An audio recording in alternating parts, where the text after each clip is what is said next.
കിട്ടിയിട്ടുണ്ട്. ഇന്നലെ കണക്ക് പറയുന്നത് 55,50,000 പലിശയെല്ലാം കൂടെ സൈലം കിട്ടിയിട്ടുണ്ടെന്നാണ് പറയുന്നത്. ഇപ്പൊ ഇവന് നാഴിക്ക് 40 തൊട്ട് ഇതിന്റെ ബാറിൽ പോവുക, ഇങ്ങനെ കുടിക്കുക, ഇതുവഴി ഇങ്ങനെ പോവുക. ഞാൻ ഇതുവഴി പോകുന്നത് ഇവൻ ഇങ്ങോട്ടാ വരുന്നതെന്നാണ്, ആരോ വരുന്നതാണുള്ള കഥകൾ ഉണ്ടാക്കാൻ വേണ്ടി ഇതുവഴി ഇങ്ങനെ ആ മാനം നടപ്പായിരുന്നു. ഇതുപോലെ തന്നെ ഇവന്റെ മോൻ ഇതുപോലായിരുന്നു, പാതിരാത്രിക്ക് ഇതുവഴി നടപ്പായിരുന്നു ജോലി ഇങ്ങനെ കഥ ഉണ്ടാക്കാൻ.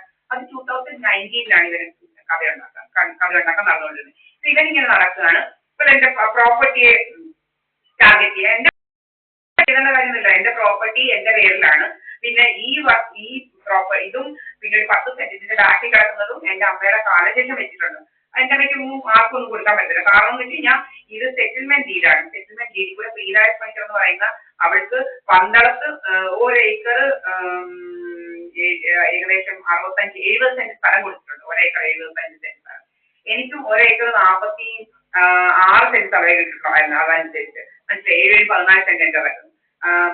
17 സെന്റ് തിരിച്ചു കഴിഞ്ഞിട്ടുള്ള കാര്യമാണ്. 17 സെന്റ് കൂടെ കൂട്ടിയാൽ 7-14 സെന്റ് എന്റേതാണ് ഇതിനകത്തുള്ളത്, അല്ലാതെ വേറെ ആളുണ്ട്. ഇതിനകത്ത് ഞാൻ 7-14 സെന്റ് ഞാൻ വാങ്ങിച്ചിട്ടുണ്ട്. അപ്പൊ ഇതൊക്കെ ഇങ്ങനെയൊക്കെ പലതുണ്ട്. അപ്പൊ ഇവളൊന്നും ഇങ്ങോട്ടൊന്നും കയറി വരേണ്ടതോ ഇവൾക്കൊന്നും ഒരു അവകാശം ഒരവനും എന്റെ 146 സെന്റ് സ്ഥലത്ത് വീതിയിരുന്നത് ഒരവൾക്കും ഒരവനും അവകാശമില്ല. എന്റെ അമ്മ ജീവിച്ചിട്ടുണ്ട്. അവരുടെ കാലശേഷമാണ് എനിക്കാണ് എഴുതിയിരിക്കുന്ന കാലശേഷം. എന്റെ പ്രോപ്പർട്ടിയുടെ ഡോക്യുമെന്റ്സ് എല്ലാം നമ്മൾ സേഫ് ആയിട്ട് ഡൽഹി വെച്ചിരിക്കുകയാണ്. കാരണം പണ്ടിവന്മാർ ഇതുപോലെ കഥയുണ്ടാക്കി. ഇവന്മാരുടെ ഫിനാൻഷ്യൽ ക്രൈസിസ് കഥകൾ ഇവന്മാരുണ്ടാക്കില്ല. ഇവന്മാരുടെ പോയി നിങ്ങൾ പോലും അറിയില്ല. നിങ്ങൾ ശ്രദ്ധിച്ചോണം. നിങ്ങളെ കുറിച്ച് നിങ്ങളിൽ പോയി എന്താണ് ലോൺ എടുക്കുന്ന ട്രാഫിലും അതിലും ഇതിലൊന്നും വീഴരുത്. ട്രേഡൊക്കെ വെറും കള്ളത്തരമാണ്. ട്രേഡും ചെയ്യാനൊന്നും പോകരുത്. അതുപോലെ സീതാറാം നിർമ്മല സീതാറാം വന്നിരുന്നു ഗൂഗിളിനകത്ത് എത്രയോ പൈസ കിട്ടാൻ 33,000 രൂപ ദിവസം കിട്ടും. അത് കഴിഞ്ഞ് 50 ലക്ഷം 50,000 അങ്ങനെയൊക്കെ പറയുന്നത് വെറും ഫ്രോഡായിട്ടുള്ള. ഇതൊക്കെ ആരാണ് ഇങ്ങനെയൊക്കെ ചെയ്തു വെക്കുന്നത് അറിയത്തില്ല. ഇതൊന്നും പോയി തീരെ ചെയ്തത് നിങ്ങളുടെ പൈസ കളയാൻ വേണ്ടിയിട്ടുള്ള പല പല പരിപാടികളാണ്. ഇപ്പൊ നിങ്ങൾക്ക് തന്നെ അറിയാം എന്തുവാ നമ്മുടെ അറസ്റ്റ് ഒക്കെ സൈബർ എന്താണ് അതിന് പറയുന്നത്, ഓൺലൈനിൽ അറസ്റ്റ് ചെയ്ത് വെച്ചോണ്ട് എന്താണ് അതിന്റെ പേര് പർട്ടിക്കുലർലി വരുന്നത്. അതൊക്കെ നിങ്ങൾ ഒരിക്കലും വിശ്വസിക്കുകയും ചെയ്ത് അന്നേരം ദൂരെ കളഞ്ഞിട്ട് പോകണം.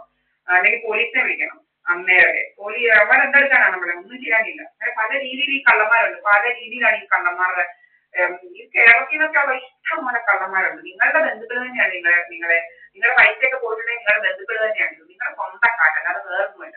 നിങ്ങളുടെ അച്ഛനും അമ്മയും സിസ്റ്റേഴ്സും ബ്രദേഴ്സും വൈഫും കുട്ടികളും ഒക്കെ തന്നെയാണ് നിങ്ങളുടെ ഈ സഫറിങ്സിനും നിങ്ങളുടെ കാശ് നഷ്ടത്തിനും എല്ലാത്തിന്റെയും ഉത്തരവാദികൾ. വേറെ ആരുമല്ല. പിന്നെ നിങ്ങളെ മറ്റുള്ളവർ ഉപദ്രവിച്ചിട്ടുണ്ടെങ്കിൽ തീർച്ചയായിട്ടും അത് നിങ്ങളുടെ ഫാമിലിയുടെ സമ്മതത്തോടെ അറിവോടെയാണ്. അല്ലെങ്കിൽ ഒരാളും നിങ്ങൾക്കെതിരെ കഴിയും. നിങ്ങളുടെ ഫാമിലി കറക്റ്റായിട്ട് നിങ്ങളെ സപ്പോർട്ട് ചെയ്യുന്ന ഒരു ഫാമിലി ആണെങ്കിൽ, നിങ്ങളുടെ അച്ഛനോ അമ്മയോ ഒരാളും നിങ്ങളെ കറക്റ്റായിട്ട് സപ്പോർട്ട് ചെയ്യും എന്നുണ്ടെങ്കിൽ ഒരാളും നിങ്ങളുടെ നേരെ ചൂണ്ടി വേറെ ഉയർത്തത്തില്ല. അത് സത്യം.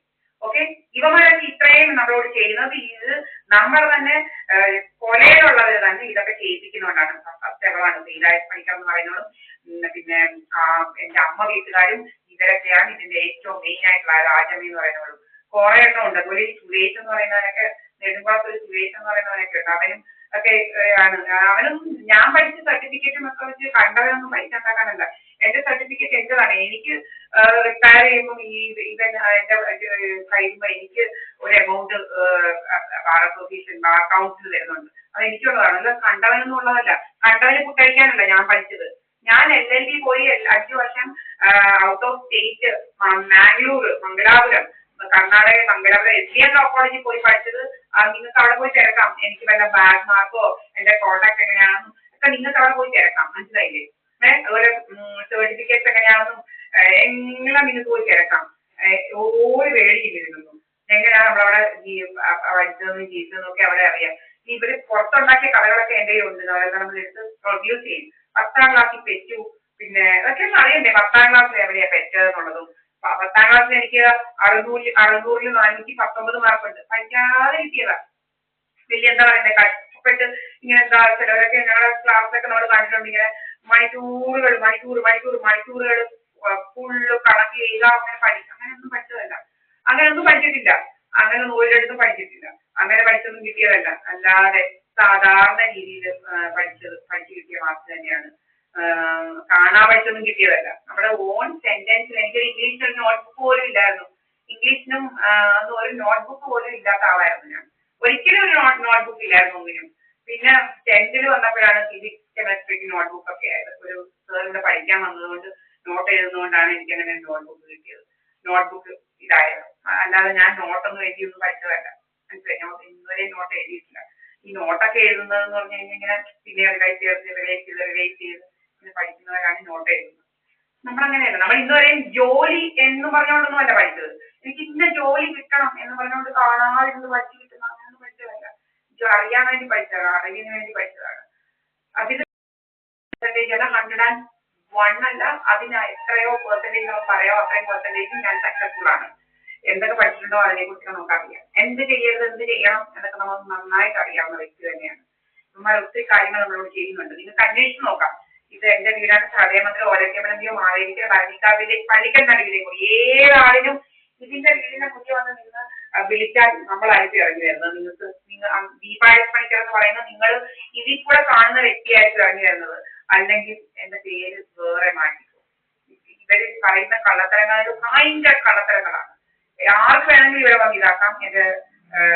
നമ്മൾ എന്ത് നമ്മളെ കുറിച്ചുള്ള എന്താ പറയുക, നമ്മുടെ ഐഡന്റിറ്റി റിവീൽ ചെയ്യാൻ നമുക്ക് ഒരു പേടിയില്ല. ഒരു പേടി നമുക്കില്ല. എന്റെ ഐഡന്റിറ്റി ഇന്നതാണ്, ഞാൻ ദീപായസ് പണിക്കറാണ്, എന്റെ ക്വാളിഫിക്കേഷൻ ഇന്നതാണ്, LLB MBA, പിന്നെ ട്രാൻസ്ക്രിപ്ഷൻ ചെയ്തിട്ടുണ്ട്, ഞാൻ ഇന്ന ആളുടെ മകളാണ് സഹദേവൻ, ഈ ആളുടെ മകളാണ് രത്നമ്മ എന്ന് പറയുന്ന ആളുടെ, രത്നമ്മയുടെയും സഹദേവന്റെയും മകളാണ്, അല്ലാതെ കണ്ടവരെന്ന മകളല്ല. ഇതൊക്കെ പിന്നെ എന്തുവാ, ഇപ്പം വലിയ ഡൗട്ടുള്ളവർ ഒത്തിരി പറയുന്നുണ്ട്, ഈ സോമരാജൻ നിന്റെ മക്കളല്ല, സോമരാജൻ പറയുന്നതാണ് സഹദേവന്റെ മക്കളല്ല. അയാളായിരുന്നു എന്റെ അച്ഛന്റെ അമ്മയുടെയും കൂടെ ഉണ്ടായിരുന്നത്. സഹദേവന്റെ മോളല്ലാന്നൊക്കെ ഇവർ പറയാൻ. ഇയാൾക്കതിൽ ഡിഫമേഷന് കേസ് കൊടുക്കണം. ഞാനിതുവരെ ഇവര് അങ്ങനെ ഇങ്ങനെയെന്ന് പറഞ്ഞിട്ട് ഇവർ നമ്മളെ ചുമ്മാ ട്രിഗർ ചെയ്യിക്കാൻ, അതുപോലെ ഇവരെ പിന്നെ ബുള്ളിങ് പറയുന്നുണ്ട്. ഇതുപോലെ നെറ്റില് നമ്മുടെ അവർക്ക് ഭയങ്കര രോഗമാണ്. ഇത് കാണുക, ഇഷ്ടമില്ലാത്തവർ കാണണ്ട. ഞാൻ ഇതുപോലെ ഇഷ്ടംപോലെ ആൾക്കാരുടെ റീൽസ് ഒക്കെ കാണുന്നുണ്ട്. അവര് പറയുന്നതൊക്കെ അവര് ഒരു എഡ്യൂക്കേഷന്റെ പോലും കാര്യങ്ങളല്ല പറയുന്നത്. എന്തും ഒരു എന്താ പറയുന്നത്, ഒരു റെലവൻസി ഇല്ലാത്ത കാര്യങ്ങളാണ് ചുമ്മാതെ പറഞ്ഞ് കാശുണ്ടാക്കുന്നത്. ശരിക്കും പറഞ്ഞു കഴിഞ്ഞാൽ ഇന്ന് വരെ നമ്മൾ 5 പൈസ ഈ യൂട്യൂബിൽ നിന്ന് അതിന് വേണ്ടിയിട്ടും അല്ല, ഇത് ചെയ്യണമുണ്ട്. നല്ല കാര്യങ്ങൾ ഇതൊക്കെ സെറ്റിൽ ആയി കഴിഞ്ഞിട്ട് നല്ല നല്ല യൂസ്ഫുൾ ആയിട്ടുള്ള കണ്ടന്റ് നമ്മൾ ഇടുന്നതായിരിക്കും. ഇതും യൂസ്ഫുൾ ആണ്, ഇത് അല്ലെന്നല്ല ഞാൻ പറയുകയാണ്. ഇതൊക്കെ നിങ്ങളങ്ങനെ സഫർ ചെയ്യുന്നുണ്ടെങ്കിൽ നിങ്ങളുടെ ഇന്നവർ തന്നെയാണ്. പലരും പറയുന്നുണ്ട്. അല്ല കുറെ പേര് നമ്മളിപ്പം ഒരു യൂട്യൂബ് തുറന്നാൽ ഇഷ്ടം പല രീതിയിലുള്ള ആൾക്കാരുണ്ട്, പല രീതിയിൽ ടാർഗറ്റ് ചെയ്യുന്ന, പല രീതിയിൽ പറയുന്നത്. അവരുടെ മുഖമൊക്കെ പോകുന്ന കാണണം, പിന്നെ അതുപോലെ എന്താണ് അവരുടെ ആക്ഷൻസ് കാണണം, അവരുടെ ലാംഗ്വേജ് കാണണം. ഇതൊന്നും നമ്മുടെ നോർമൽ ലാംഗ്വേജ് നമ്മളെ ഒരു സയന്റിഫിക്കലി ഉള്ള കാര്യങ്ങളാണ് പറയുന്നത്, നമ്മളോട് ചെയ്യുന്ന കാര്യങ്ങളാണ് പറയുന്നത്. ലേസർ അടിക്കുക, നമ്മുടെ ഇവരോട് ലേസർ അടിക്കുക, നമ്മുടെ മുടി പൊഴിക്കാൻ നോക്കുക, വോളിയം കുറയ്ക്കാൻ നോക്കുക. ഇതൊക്കെ വളരെ നമ്മൾ പറയുന്ന സത്യസന്ധമായ കാര്യങ്ങൾ. നമ്മൾ സഫർ ചെയ്യുന്നത് നമ്മൾ അറിഞ്ഞ കാര്യങ്ങളാണ്. നമ്മുടെ മുഖത്ത് പാടുകളുണ്ട്, അതിന്റെ ഇവർ ഈ ലേസർ അടിക്കുന്നതിന്റെ പാടുകളുണ്ട്, എല്ലാം നമ്മൾ എടുത്ത് വെച്ചിട്ടുണ്ട്. അപ്പൊ ഈ പിന്നെ ബ്ലോട്ടിംഗ് ഗ്യാസിന്റെ കാര്യങ്ങൾ പ്രൂവ് ചെയ്യാൻ നമ്മുടെ വണ്ണത്തിൻ്റെത് എങ്ങനെ ഇതാക്കാൻ വേണ്ടിയിട്ടുള്ള എല്ലാ കാര്യങ്ങളും, നമ്മുടെ ബോഡി ഷേപ്പ് എങ്ങനെ വൾഗറാക്കുന്നു എന്നുള്ളതിന്റെ എല്ലാ തെളിവുകളും നമ്മുടെ കയ്യിലുണ്ട്. അപ്പൊ ഇങ്ങനെ പലതും നമ്മുടെ കയ്യിലുണ്ട്. എല്ലാത്തിനും ഇതുണ്ട്.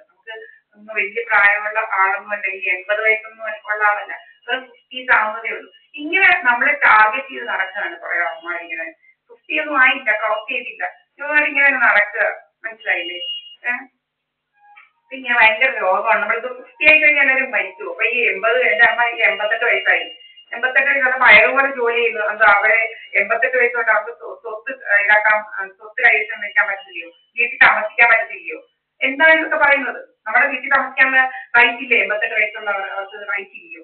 നിങ്ങളുടെ അച്ഛനും അമ്മയും നിങ്ങളുടെ കൂടെ അല്ലാതെ വല്ലതോടാണോ താമസിക്കുന്നത്? പിന്നെ ഒരു സ്ത്രീ ഡിവോഴ്സ്ഡ് ആയി, അല്ലെങ്കിൽ എന്തുവാ വേറെ ആരും ഇല്ല എന്ന് പറഞ്ഞുകൊണ്ട് അവർക്ക് അവരുടെ വീട്ടിൽ താമസിക്കാനുള്ള റൈറ്റ് ഇല്ലേ? എനിക്ക് 146 സെന്റ് സ്ഥലവും ഈ വീടും ഉണ്ട്, നമുക്ക് റൈറ്റ് ഇല്ലേ ഈ വീട്ടിൽ താമസിക്കാൻ? ഇത് എവിടുത്തെ നിയമങ്ങളൊക്കെയാണ്? നമുക്കൊന്നും അറിയണ്ടായോ ഇത് ആർക്കാ രോഗം എന്നുള്ളത്? നമ്മുടെ പ്രോപ്പർട്ടി നമുക്ക് കൈവശം വെക്കാനുള്ള റൈറ്റ് ഇല്ലേ? ഇവരൊക്കെ ആരാണ് നമ്മുടെ പ്രോപ്പർട്ടിയെ കുറിച്ച് പറയാൻ, നമ്മുടെ പ്രോപ്പർട്ടിയെ കുറിച്ച് കള്ളമായിട്ടുള്ള കാര്യങ്ങളൊക്കെ ഡിസൈഡ് ചെയ്യാൻ? ഇവരൊക്കെ ആരാണ് നമ്മുടെ കാര്യങ്ങളൊക്കെ ഡിസൈഡ് ചെയ്യാൻ? ഇവരൊക്കെ ആർക്കും കൊടുത്ത് ഈ അധികാരം?